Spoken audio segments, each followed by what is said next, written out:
Okay, flatbed build.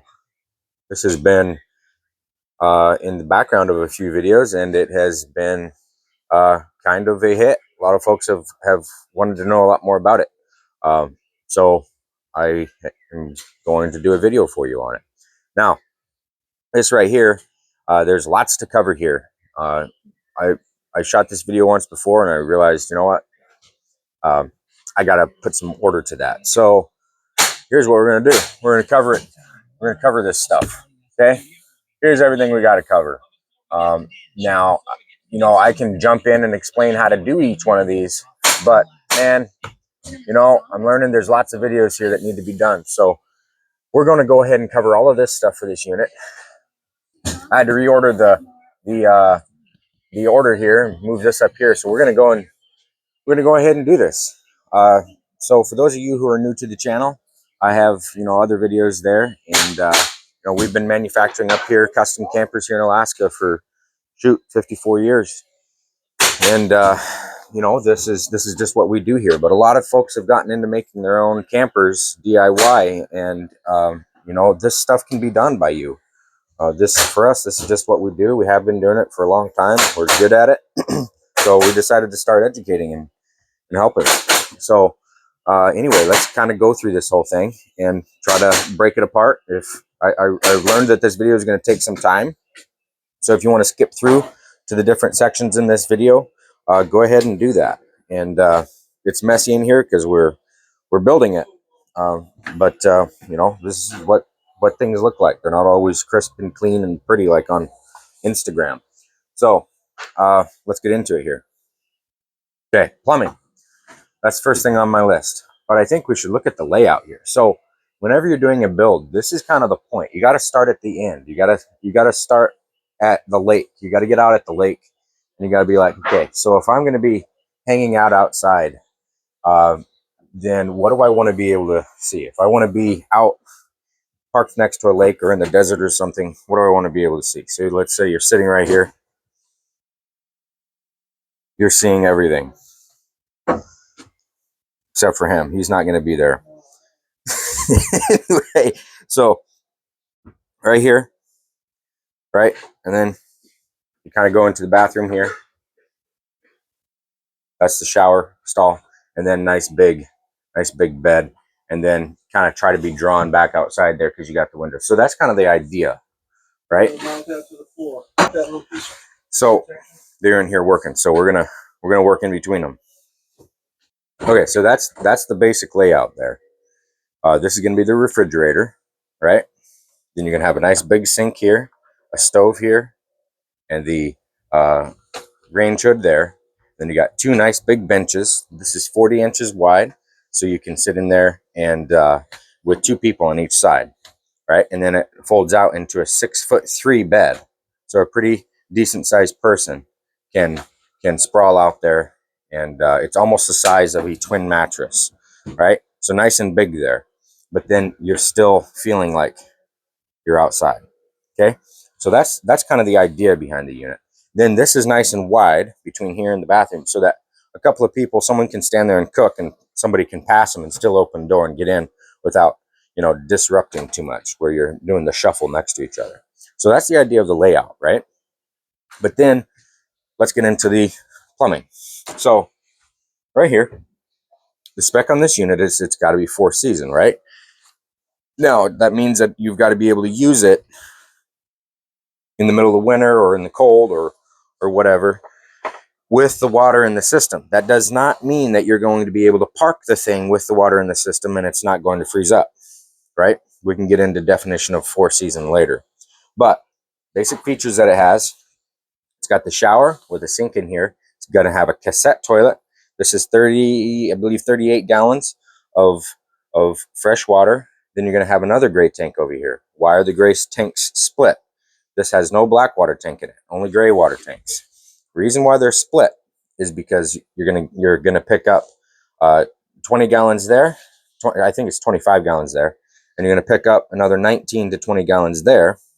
But then the sink, these people spend their time out, oftentimes middle of nowhere, so the sink will drain out into the woods because it's just gray water, and that's okay.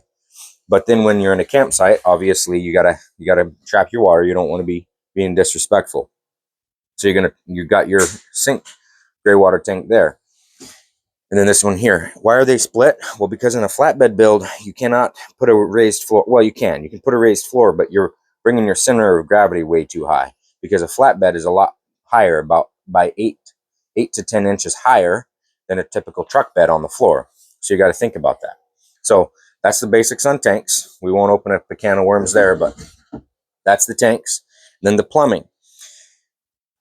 You need to have a low point for everything and all your drains and interaction with the water system in one spot, right? That's how we like to do everything for plumbing, for electrical, and basic systems. Those things need to be in one spot. You don't have a valve over there buried under a compartment and a valve over there and all of this stuff, right? You don't have a pump on one side, low points on the other side. So these freshwater lines right here, running all the way around over there to the water heater, because that's where it would fit, right? That's an on-demand water heater. We also I like, you know, tank water heaters as well. There's a time and a place for everything, right? So that drains all the way around here. It's about 2 inches higher over there than it is over here. By the time you get down here, you can have your low points down on this side. Everything's got grade. You can see they're stepped up for a reason. In addition, the heat ducts are run solid with the water lines everywhere. And then this heat will be ducted into this compartment, right? That heat is going to be ducted into that compartment. And then also over there, ducted in with the propane and in the battery bay. So you're keeping high capacity on everything, right? But then this little area here behind the shower, right? So you got your cassette toilet there. We'll have heat ducting into here. This heat is going to get trapped. This will get a little false ceiling put into that whole compartment when we're done. Heat will come up here into the bathroom. Now, let's run outside to that compartment really quick. So when you're right here, outside, you got your cassette toilet. You're going to drain that. You look in here, you'll see pump on the wall right here. That water pump is going to go right here on the wall. You'll have your drains off the tank. You can see this has got elevation.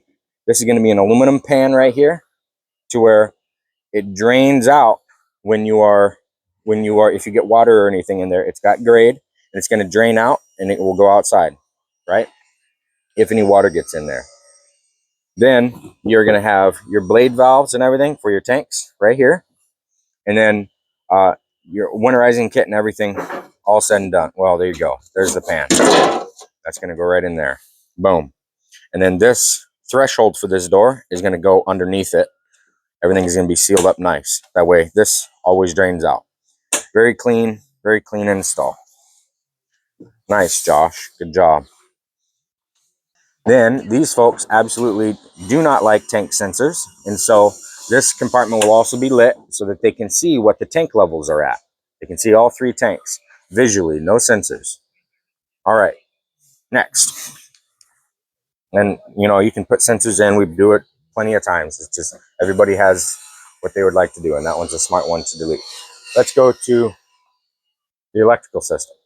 Okay, so, electrical. These guys are in here working. So, working guys don't like someone walking around with a camera, but they're cool.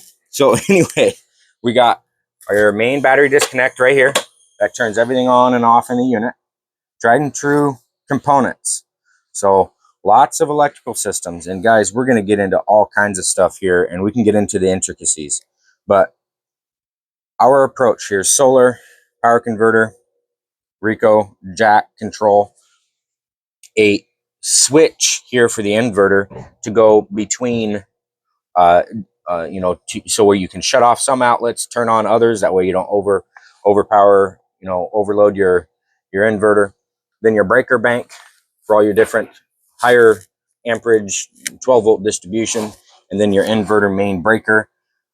There is a way to do things to compile different electrical components. I know that there's a huge theme right now to get all one brand electrical components, but guys, Milwaukee makes one thing really good, DeWalt makes another thing really good, and then copy and paste that across the market. There's strengths and weaknesses in every single company, and we do not like to build in to our systems a problem for the customer to where we're giving them the newest and coolest electrical components or branded components that only certain people can work on across the country, and you have to have a master's degree to be able to do it. There is a way to do an electrical system to where, for lack of a better term, bulletproof, right? Where the thing is just going to work for you. And if something fails, it's a simple component to deal with, okay? So that's how we approach electrical. Now, right here, what this is, in this particular unit, this is 2 salt silicate batteries. Go and look up Bolt Ultra, the company Bolt Ultra. And they're going to have the best education on what salt silicate technology is. Very good. In the cold, this wins. If you're in a moderate climate where you can do lithium, do lithium. Lithium, there's nothing on the planet that's going to beat it for its weight, for its footprint, for its power output, and its performance. But this is what I consider the next best thing to lithium. However, it's going to be able to operate normal at 20 below, 30 below. That's what you need. Lithium will never do that. Down at 15 degrees, lithium is out, you know. And I know that there's heaters and BMS in lithium, but you know, if you leave your unit somewhere for 2 days, and that heater kicks on in that lithium unit and you don't have recharging, then your battery's dead and you're spending a lot of money. So lithium is not good for the cold. And again, we can have a bigger discussion on that later. Inverter, this is what has worked good for us. I personally am completely open to always finding a better component. This is a good inverter, but there are better inverters out there. It's all a matter of how much money you're going to dump on something, right? And what's its performance? What is it going to do? So it does have the controls up here. We had to split them, though we like to keep them all in one place. Some controls just should be in a more central area. So we did split them. That's for the water heater and the inverter on and off. But then he's going to have a TV up here, part of the electrical system, running on an inverter, a sleep app machine and everything, right? And then more outlets over there in the corner. And then going outside, continuing on the electrical system, right here, he's going to have inverter outlets up here so he can run his Traeger smoker, right up here in the corner. And then it's going to store there. This is built for his skis and everything. He'll have lighting, but we'll continue focusing on electrical. Not sure how much more we need to go with the electrical, so let's go ahead and pan over. So what, before we go, this right here is upgradable to an additional battery, 150 amp hour. These are 150 amp hour batteries on a 12 volt platform. This currently is 3,600 watt hours. The solar on the top is going to be 600 watts of solar, which is plenty. As long as you have a good solid solar panel that is putting out good high amperage and you have a good charge controller and everything is wired properly with proper gauging on your wires, 600 amps of solar or 600 watts of solar is more than enough. That's going to charge up your batteries real good. Right here, you can go up to an additional 150 amp hour. And again, this is a 12 volt platform. So when you're paralleling, you're doubling your amperage. When you're doing a series circuit on 12 volt batteries or on a 6 volt battery, you're going to be doubling your voltage. So when you do a 6 volt platform, the biggest reason I'm not a huge fan of it is because of the footprint that you need to get above 250 amp hour. Now for me, 300 amp hour is your threshold of considering yourself being able to contend and be out off grid. So you don't have 300 amp hour real in a cold environment, you can't really say you're off grid. You're going to be running your generator all the time.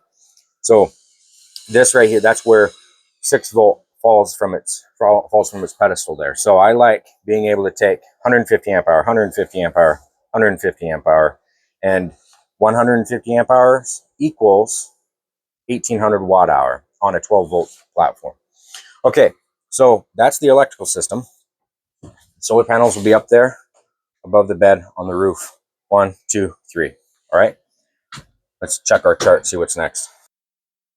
Structure, big. Now, guys, we build with aluminum and with wood here both. Go and check the channel and you'll see.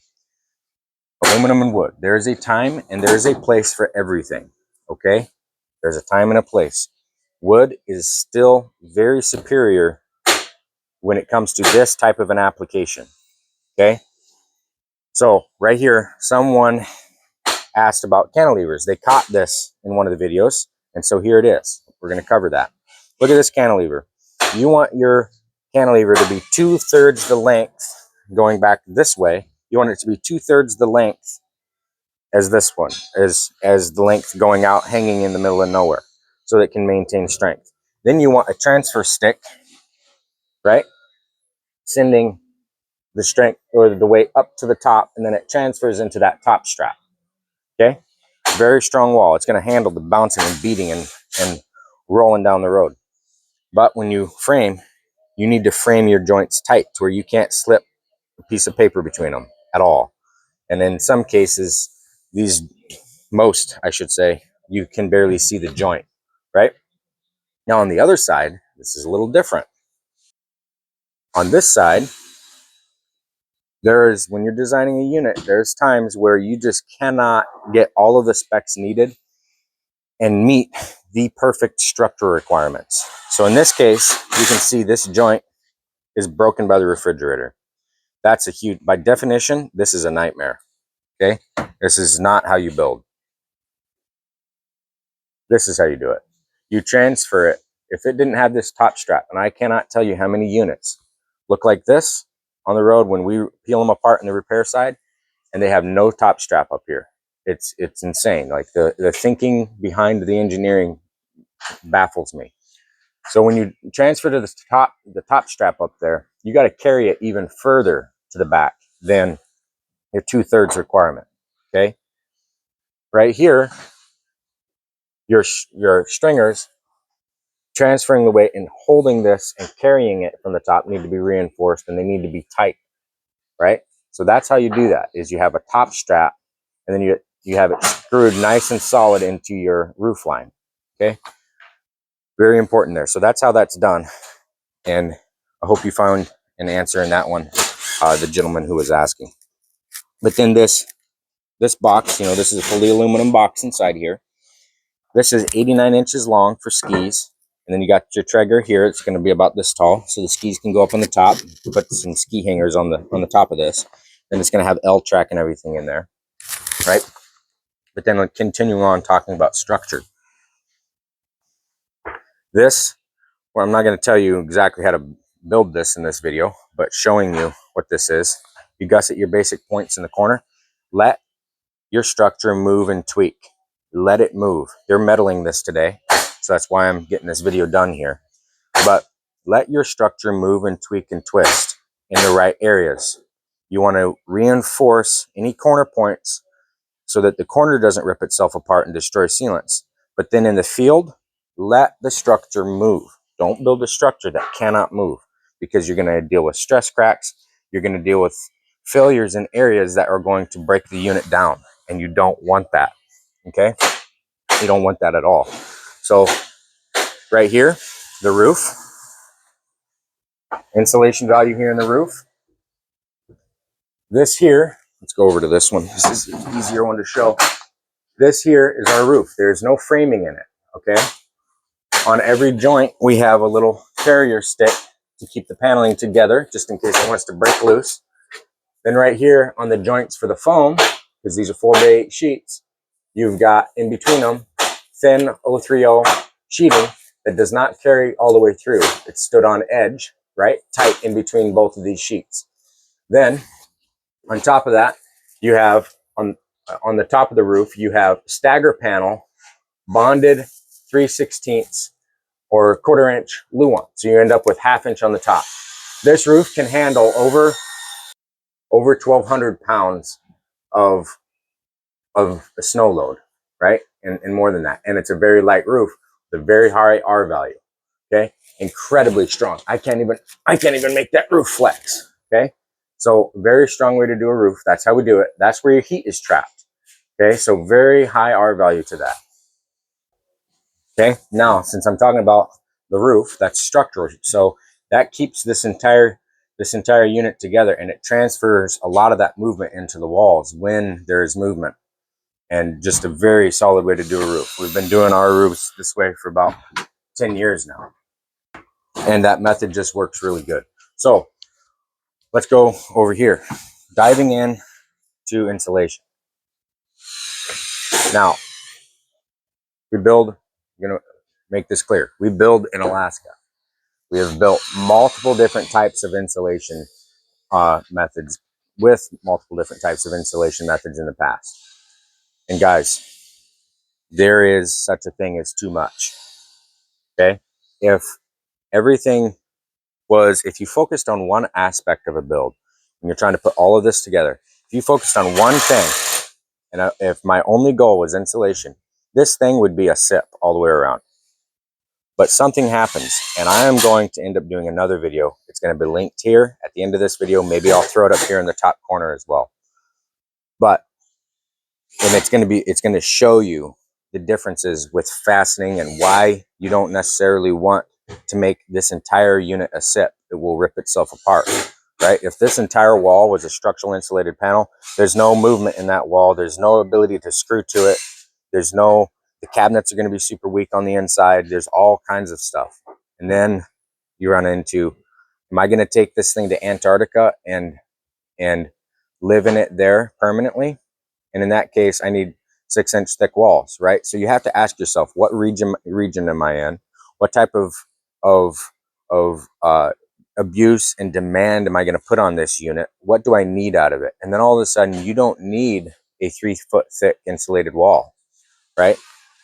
You're in, look at the basics. Heat goes up, right? You need structure, so your back wall needs to be thicker than just 3/4. Your side walls, you need to transfer and let tweaking and twisting and movement go into your sidewalls, so you're building in weak points to the unit in the right areas so that the thing can move, right? And when you do that, you say, well, we're going to go thinner. Is that going to hurt R value? The answer is no, it does not. Size your furnace properly. Make sure that where it counts, the heat loss in the ceiling is designed out, right, as much as possible. You've got a thick front and back wall on your unit. You got a good thick floor, and then your heat distribution in there, and where your thermostat is, that regulates your heat loss better than anything. So based on feedback from the market and based off of tried and true checking and seeing what is happening, how are these units, what is happening when these units are out in the middle of nowhere and at 25 below, what's the real R value that's needed? This is what you get, right? This is more than enough, guys. Now, I know I'm going to give some folks a twitch by saying that. And, you know, that's okay. That's fine. This is reality. Once you've built thousands and thousands of campers and you've truly listened to feedback, this is what you get, or at least what we have got. Now, I want to make it clear. I'm not opposed to improving and going to find, if there's a good build method that comes up, I'm not opposed to that. I'm not at all opposed to saying, well, is this better? Does it tick the box on across the entire, you know, does it tick every box of what I need out of on my spec list?